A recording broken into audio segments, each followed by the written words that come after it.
अच्छा महोदय, एक विशेष विषय का इन्होंने उल्लेख कर दिया, तो मैंने अपने मंत्रालय की ओर से एनडीआरएफ में छूट दी जाए, इसके लिए गृह मंत्रालय को हमने पत्र भेज दिया है और मुझे विश्वास है जब अगली बैठक होगी तो उसमें निराकरण होगा।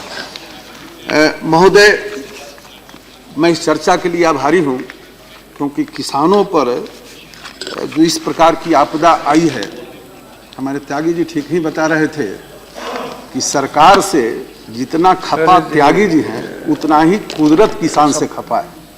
क्या यही ना बोले थे? आप सरकार से जितना खपा है कुदरत उतना ही किसान से खपा है। तो निश्चित रूप से ये जो मुझे जो अभी तक जो रिपोर्ट आई है, पहले मैं उसको रखना चाहूँगा कि पिछले 3-4 दिनों में देश के विभिन्न राज्यों के कई स्थानों में भारी वर्षा हुई, जैसे उत्तर प्रदेश, पंजाब, हरियाणा, मध्य प्रदेश, छत्तीसगढ़, हिमाचल प्रदेश, गुजरात, आंध्र प्रदेश, कर्नाटक, तेलंगाना, महाराष्ट्र, जम्मू और कश्मीर राज्यों में कई स्थानों पर, कई जगहों पर तो 8-10 सेंटीमीटर तक भी वर्षा हुई। मतलब 8-10 सेंटीमीटर मतलब भारी गंभीर। और ऐसे जो जिले हैं जहां 8 से 10 सेंटीमीटर वर्षा हुई है, उसमें करनाल पंजाब में, अमृतसर उत्तर प्रदेश में, बरेली, कानपुर आदि, माने और भी है जिसका नाम हम नहीं ले रहे हैं, महाराष्ट्र में यवतमाल, चंद्रपुर, अमरावती, पुणे आदि, मध्य प्रदेश में जबलपुर, खजुराहो आदि जिलों में अतिवृष्टि हुई है। कहीं कहीं ओलावृष्टि भी हुई है। कल की रिपोर्ट में कुछ जगहों को छोड़कर अधिकतर जगह मौसम साफ रहा है और अभी तक प्राप्त हुई रिपोर्ट के आधार पर गैर मौसमी वर्षा के कारण कई जगहों पर फसलें प्रभावित हुई है और इस संबंध में राज्य सरकारों द्वारा विस्तृत मूल्यांकन हो रहा है। लेकिन फिर भी जो रिपोर्ट अभी एक आकलन आया है प्रारंभिक, उसके मुताबिक उत्तर प्रदेश में 27 लाख हेक्टेयर, महाराष्ट्र में 7.5 लाख हेक्टेयर, राजस्थान में 14 लाख हेक्टेयर, पश्चिम बंगाल में 49,000 हेक्टेयर और पंजाब में 6,000 हेक्टेयर फसल पर प्रभाव पड़ा। ये प्रारंभिक आकलन राज्यों ने भेजा है और मैं लगातार 3 दिनों से या तो राज्य के मुख्यमंत्रियों से या फिर प्रधान सचिव से, कृषि मंत्री से या फिर एग्रीकल्चर के जो प्रधान सचिव हैं उनसे मैं संपर्क में हूं और अधिकतर राज्य सरकारों ने अपना प्रयत्न प्रारंभ किया है। महोदय, नुकसान हुआ है किसानों का, इसमें तो किसी का दो मत नहीं हो सकता है।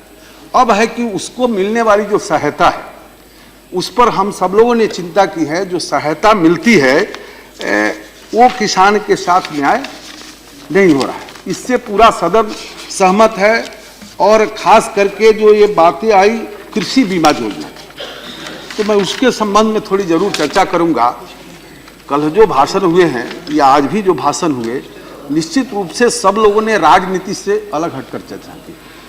थोड़ा बहुत माननीय त्यागी जी से तिवारी जी तक थोड़ा बहुत राजनीतिक पूट रहा होगा, नहीं तो हम सब लोगों ने और आप लोगों ने भी, त्यागी जी और तिवारी जी ने भी जवाब दें तो मुझे शब्द अच्छा लगेगा। जो विचार आए वो किसानों के हित में आए और मैं भी मन से बिल्कुल प्रतिबद्धता के साथ किसान की ही बात कर रहा हूँ, राजनीति इसमें नहीं डाल रहा हूँ। खुद किसान है। माननीय प्रमोद तिवारी जी ने कहा कि इनके पास हिम्मत नहीं है कुछ सही बात बोलने का। मैं उनको जरूर कहना चाहूँगा कि मुझ में वास्तव में ये हिम्मत नहीं है कि जब हम किसान की बात करें तो राजनीति भी शुरू करें, ये हिम्मत हमारे पास वास्तव में नहीं है।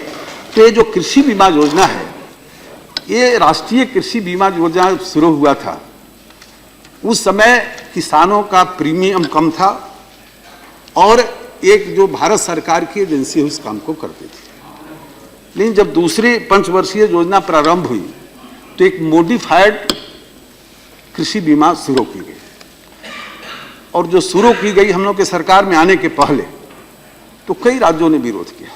तो उस समय आदरणीय कृषि मंत्री जी ने रबी के फसल तक के लिए वो स्थगित कर दिया। फिर जब हमारी सरकार आई और खरीफ में उसको शुरू होना था तो हरियाणा, मध्य प्रदेश, 8-10 राज्यों के मुख्यमंत्रियों ने कहा, गुजरात, कि हम इसको नहीं शुरू करेंगे, पहले वाला जो चल रहा है वो ज़्यादा अच्छा है। तो मैंने इस प्रकार के आदेश दिए और उसी समय हमने घोषणा की कि जो आगामी वित्तीय वर्ष 15-16 का, उसमें हम एक नई कृषि आमदनी बीमा योजना लाएंगे।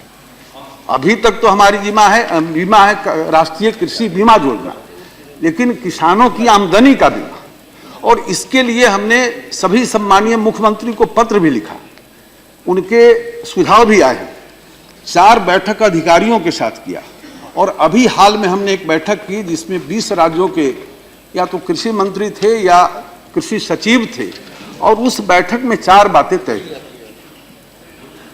कि कुछ राज्य तो मॉडिफाइड जो कृषि बीमा है उसको शुरू किया है, लेकिन अधिकतर राज्य पुराने को ही चाहता है, तो पुराना करे या मॉडिफाइड करे या मौसम आधारित बीमा योजना शुरू करे, उस राज्य की इच्छा पर है।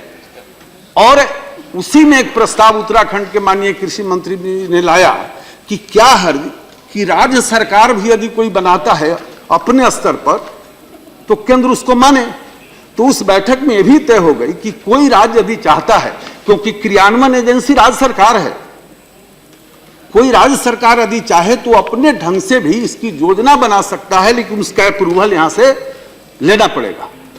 और जो राष्ट्रीय कृषि बीमा योजना की हम आमदनी बीमा योजना की हमने घोषणा की है, वो लगभग अंतिम चरण में है, और निश्चित रूप से जो अगला वित्तीय वर्ष नया वित्तीय वर्ष शुरू होगा उस समय तक हम निश्चित रूप से इस देश में नई कृषि आमदनी बीमा योजना हम इस देश में लाने वाले हैं। सदन के माध्यम से देश के किसानों को हम ये बताना चाहते हैं। अभी जो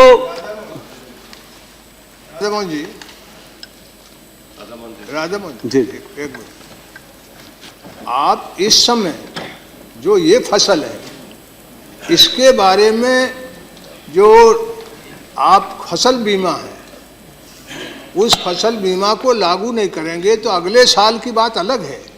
इस साल मैंने आपसे निवेदन किया कि जितने तरह के पुराने और नए कानून मिलाकर के रास्ता बन सकता है, तो फिर वो मैंने आपसे निवेदन किया था, उस पर तत्काल मीटिंग बुलाकर कोई रास्ता बनाइए। मैं अब आज पर आ रहा हूं कि आज जो कृषि बीमा योजना है देश में, जो राज्यों ने स्वीकार किया है, उसके आधार पर हम किसानों की मदद कर सकते हैं, उसमें व्यवस्था है। और मौसम आधारित बीमा योजना भी है, जो कई राज्य सरकारों ने उसको अपनाया है। और जिन जिन राज्यों के अंदर अभी आपदा आई है उसमें से अधिकतर राज्यों के पास, उत्तर प्रदेश के पास, महाराष्ट्र के पास भी ये मौसम आधारित बीमा योजना वहां चल रहा है, और इसका लाभ वहां के किसानों को 45 दिन के अंदर देना है। और जो राष्ट्रीय कृषि बीमा योजना है उसमें उत्पादन के बाद जो उत्पादन में कमी आती है उसकी भरपाई उसमें की जाती है। लेकिन मौसम आधारित बीमा योजना लगभग इन सभी राज्यों में चल रहा है, और इसका लाभ उन राज्यों को मिल सकता है।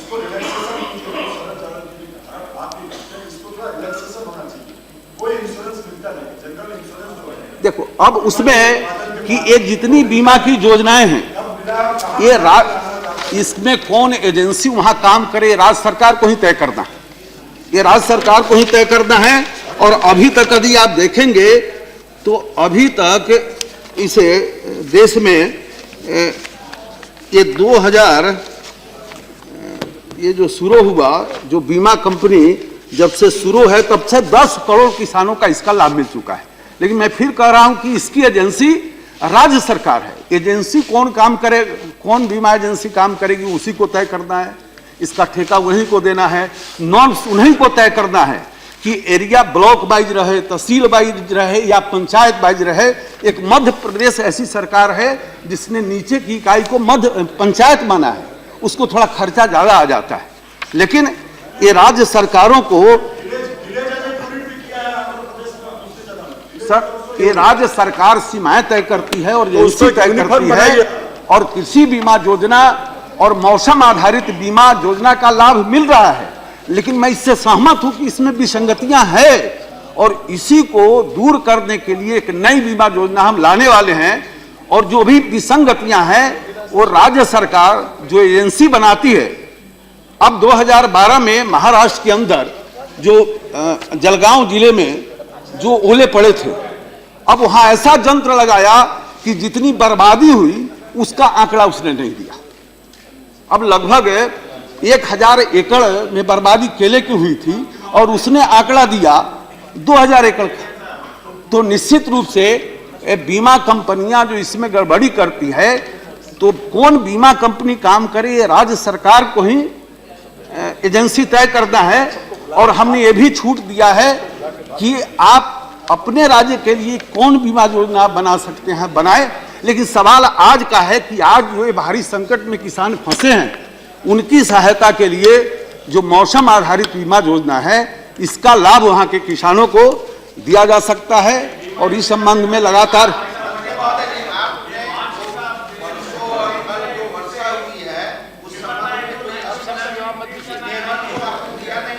क्या अभी तो बोल रहे हैं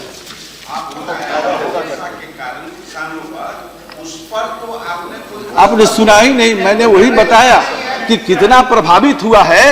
एक प्रारंभिक आकलन राज्यों ने दिया है, लेकिन राज्य को भी उसको सर्वे करना है, वो नीचे तक जा रहा है।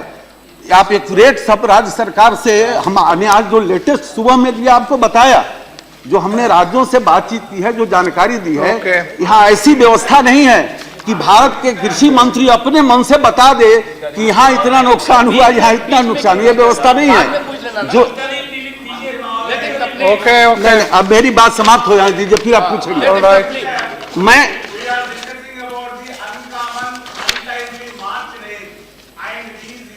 support is not going to help the Rabi only Kharif season is dependent on your crop insurance. देखो अभी चर्चा है, अभी चर्चा calamity. Then only you can do some justice. Please. जो खरीफ की भी complete. That's all. Rabu, please. That's enough. Hey, you put your question down. Okay. Now, honorable minister, you can. मैं बता रहा था सहायता के विषय में। तो ये जो सहायता राज्यों को करना है, तो ये वर्षा जो है आपदा के अंदर नहीं है, लेकिन जो ओले वृष्टि हुए हैं वो आपदा के अंदर है। तो जहां ओला वृष्टि हुई है उसको हम उससे मदद कर सकते हैं। और अभी कल भी चर्चा में बताया गया कि उत्तर प्रदेश ने शुरू किया है, महाराष्ट्र ने शुरू किया है, और इस आपदा के पर्याप्त फंड राज्यों के पास है, राज्यों के पास है, एसडीआरएफ के पास फंड है। और जब हम आज चर्चा करते हैं और किसी ने कहा कि प्रधानमंत्री जी ने किसानों की बात नहीं की, कल उन्होंने अपने भाषण में किसानों की बात भी की। और आज भी मैं आपको बताना चाहता हूं कि यदि इस वर्ष आपदा के फंड में राज्यों के पास, हम 2-4 राज्य का आपको उदाहरण देंगे कि उत्तर प्रदेश को यदि इस वर्ष दिया था 468 करोड़, तो अगले वर्ष 675 करोड़ की राशि आवंटित की गई एसडीआरएफ के अंदर। यदि राजस्थान को इस वर्ष 730 करोड़ दिए गए हैं, तो अगले वर्ष के लिए 1103 करोड़ दिए गए हैं। इसी प्रकार से पंजाब को यदि 270 करोड़ दिए गए इस वर्ष, तो अगले वर्ष के लिए 390 करोड़ दिए गए हैं। इसी प्रकार से हर राज्यों के लिए प्रधानमंत्री जी की प्रतिबद्धता किसानों के प्रति है, और उनके ही निर्देश पर नई कृषि बीमा आमदनी योजना की शुरुआत देश में होने जा रही है। और जहां तक वर्षा को आपदा में नहीं, all right. अरे भाई आज भी तो मौसम आधारित बीमा योजना हमारा चल रहा है, और पूरी मदद करने के लिए हम तैयार हैं, राज्यों के साथ संपर्क में हैं, राज्यों ने शुरू कर दिया है और हम पूरी सहायता करने के लिए तैयार हैं। और जो चंद्रपाल जी ने बात रखी, बहुत अच्छी बात रखी है कि वर्षा को राष्ट्रीय आपदा नहीं माना गया है, ठीक है, नहीं माना गया है। ये वास्तव में राज्यों के अंदर कई प्रकार की आपदाएं आती है जिसको एसडीआरएफ या एनडीआरएफ के अंदर नहीं लिया गया है। मैं गांव में रहता हूं, मुझे पता है, और इसीलिए एक प्रस्ताव हमने दिया है, और मुझे पूरा विश्वास है कि होली के बाद निश्चित रूप से राज्यों को तोहफा मिलेगा कि सबको राष्ट्रीय आपदा के तहत वो शामिल करे। दूसरी बात अरे how many times you have to intervene? This is not the way. आज हमारा मुख्य विषय, Why do you respond to this? आज Don't respond to this. राज्यों How many की times बात हो रही है, intervene? और भारत की सरकार हर प्रकार की सहायता, Intervene once or twice. हर प्रकार की सहायता करने के लिए पूरी मुस्तैद है।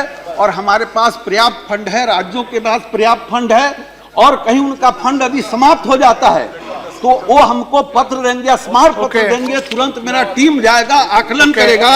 और मैं महोदय जानकारी में आपको देना चाहता हूं कि ये जो राज्य हैं, हरियाणा, महाराष्ट्र, कर्नाटक, उत्तर प्रदेश, इन राज्यों को अभी सूखा की जब आपदा आई थी तो हमने महाराष्ट्र को छोड़कर तीनों को पैसा दिया है। जहां तक महाराष्ट्र का सवाल है, माननीय सांसद जी बोल रहे थे 4,500 करोड़ रुपए की मांग की गई है। नहीं, 4,000 करोड़ रुपए की मांग की गई थी और 22 जिले प्रभावित थे।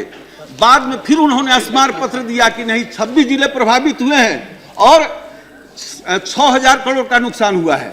मैं खुद गया था अभी 15 दिन पहले, सारे एमपी बैठे थे, मुख्यमंत्री बैठे थे और उनका प्रस्ताव अब एचएलसी में जाने वाला है, लेकिन राज्य सरकार 2,500 करोड़ रुपया अभी तक खर्चा कर चुकी है।